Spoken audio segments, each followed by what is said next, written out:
People. Que pasa, sakpa, say what they do.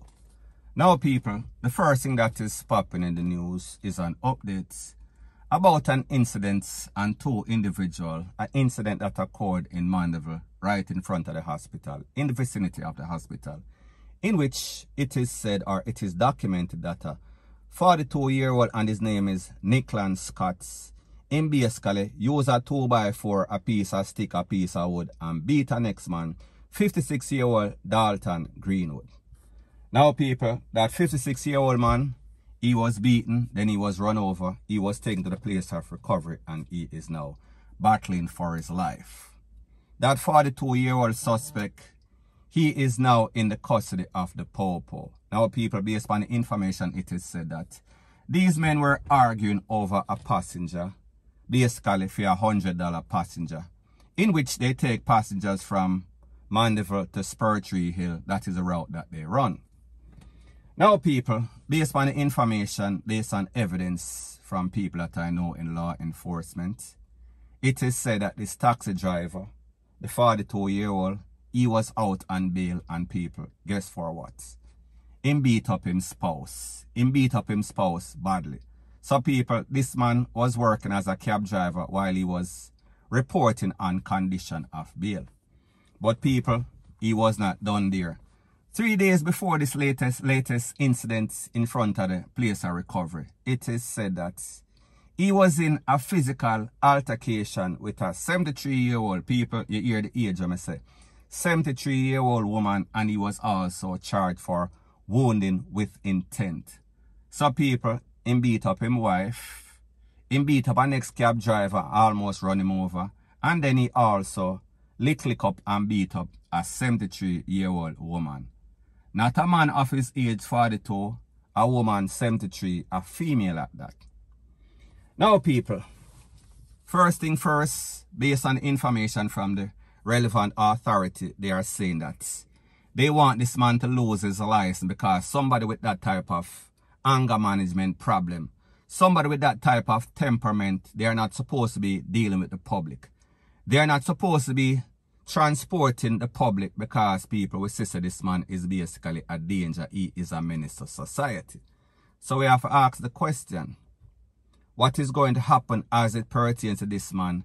Is he actually going to get bail? And people will say, the government, the judges, they've been blundering lately because the truth and the fact is that if somebody in a short span of time beat up his wife, beat up his next fella, co-workers, and then beat up a 73-year-old lady, what is somebody like that doing outside in the free world? So, people, this only speaks volume of exactly what is going on in Jamaica. I don't know if it is because of the Big C situation or it is just exposing people, but people, it seems as if persons are frustrated, persons are on edge, and people, I am not justifying anybody's action. Me just say, this is the type of individuals that are now living in Jamaica. They are very hostile. They are very barbaric. And people, the normal, regular, nowadays citizen, them have to put up with people like this on a daily basis. So that is why we see Jamaica acting like this. Because this man is supposed to be a cab driver. This man is supposed to be a professional. However, this man is acting nothing close to professional. This man is a hazard to himself and a menace to society. So, people, it only shows you that Jamaica, the relevant authority, whenever them get people like this, especially, we are speaking about persons that are repeat offender. They are supposed to make sure that they stay where they belong. We are talking about in the big yard, our people, better yet, send them to the graveyard. Point blank and period. So, people, based on the information from the SSP, Mrs. Stephanie Lindsay from the Corporate Communications Unit of the JCF, they said that an intensive investigation is being carried out and they are using the footage that is all over social media. And people, this footage, it was damning, and basically this should be used in court to make sure that this man stays where he belongs. May I talk about in the big yard, point blank and period.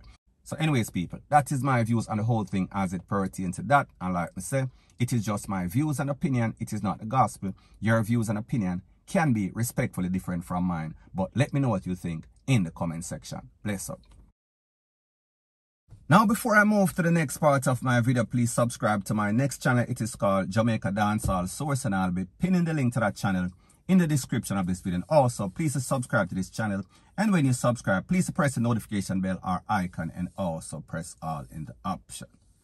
Now, the next thing that is popping in the news is about the inefficiency, the negligence, and the irresponsible ways of the system of justice in Jamaica. And people, based on the fact that the court system, the system in general, is taking forever for people to get their transcript. A whole lot of criminals, a whole lot of people who jump over people's fence, especially Picnic, a whole lot of murderers, they are getting away. Now, people, I am going to speak specifically about two instances that just happened the other day, in which two very serious criminals, they were let go. I am speaking about a person that is called Evan Jack. Based on information, it is said that Mr. Evan Jack, he got his conviction quashed by the Court of Appeal the other day and he was let go. Based on information, it is said that Mr. Jack, back in 2013, he was charged, tried and convicted of carnal abuse, burglary and also indecent assault. Based on the fact that him jump over the fence of a little 13-year-old, him enter through the front door and also the back door. Now, people, based on the Court of Appeal, the reason for letting this man go is the fact that he was supposed to have an appeal and he was awaiting the transcript. This incident occurred in 2013. Up until 2020, we are speaking about 7 years later, the man did not get the transcript. So therefore, it took the court in excess of 7 years for the man to get a transcript. However, it was not forthcoming.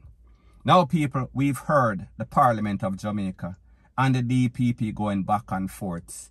And they're claiming that they need more time. They need at least 18 months to get transcripts together. And the Parliament said that, no, you need 12 months. So people, just multiply 12 months by 7 times and you get 7 years. And this man still did not get his transcript. So therefore, the Court of Appeal quashed his conviction, quashed his sentence and said that he did not get this transcript in time and he was not able to get his sentence reviewed. So therefore, on those two grounds, this man should be free and the man was let go immediately. Now, people, when we think about the fact that this man was charged for abusing a little girl that is 11. When we think about what her family is going through, because people, bad enough, you have a picnic, and then one big grey tone man jump over the fence of a picnic of your child, and then you hear say the man is out, the man is now free on a technicality. Because the system that was supposed to protect the family of the victim and also the victim, they were inefficient, they were woefully inept. They basically blundered, them dropped the ball, and then the man that is a top rapist, him come out of jail and now he is free. And therefore, he cannot be charged once again because of double jeopardy. Now, people, there was also a next case. I am speaking about a case as it involves a person that was charged for a fire piece and also robbery. His name is Omar Anderson. Back in 2015, Mr. Omar Anderson, he was charged for the robbery and these firearm-related charges. However, he was also awaiting his appeal, the transcript. However, people, he did not receive that transcript up until October of 2020. So therefore, people, he was let go. The system, once again, the Court of Appeal said that he did not get the transcript on time. He did not get a chance for his conviction and his case to be reviewed by the appellate court. So therefore, this man is free. So people, we are speaking about a man that is jumping over people's fence. And we are speaking about a big time top robber, a top thief, a top gunman. He was also free. So people, the moral of the story is this. For a country that is plagued by crime and violence, we would have thought that to make sure that you get your act together would have been a priority. They would have done everything in their capabilities to make sure, say, listen, once we get these criminals, we are going to make sure that they get the max. We are going to make sure that we keep them until they are either A, rehabilitated or basically pass away in the big yard. And people, we see, they are giving these people a get out of jail free card. So people, me just say, usually when somebody is a petty, they do not change. Them get worse instead of getting better. So therefore, if this person is locked away for X amount of years and did not fulfill or finish their sentence, when them come out, people, they are not rehabilitated because you did not make any sorts of attempt to get them rehabilitated. So therefore, when them come back upon the earth, we are speaking about as a free person, they are going to just do the same thing. And you're going to have more victims on top of victims. So people will say it is a revolving door of inefficiency. So people, I say this to say that based on the record of the system of justice, and starting from the top, we are speaking about the DPP, Paula Llewellyn, it seems as if we need a total overall. We need to revamp because people, we see that they are not concentrating, they are not focusing, they are not coordinating their efforts as it pertains to cases, especially we see that they are dropping the ball on a lot of these high profile cases. People, it seems as if their only intent is to convict dancehall artists. And people, I am not saying that if you are doing wrong, you're not supposed to be convicted. I am just saying that they're supposed to put all sorts of effort and run efficiently as a system to make sure say a country that is plagued with violence basically overturn or basically turn a new leaf, point blank and period. So anyways, people, that is my views on the whole thing as it pertains to that. And like I say, it is just my views and opinion. It is not the gospel. Your views and opinion can be respectfully different from mine. But let me know what you think in the comment section. Bless up.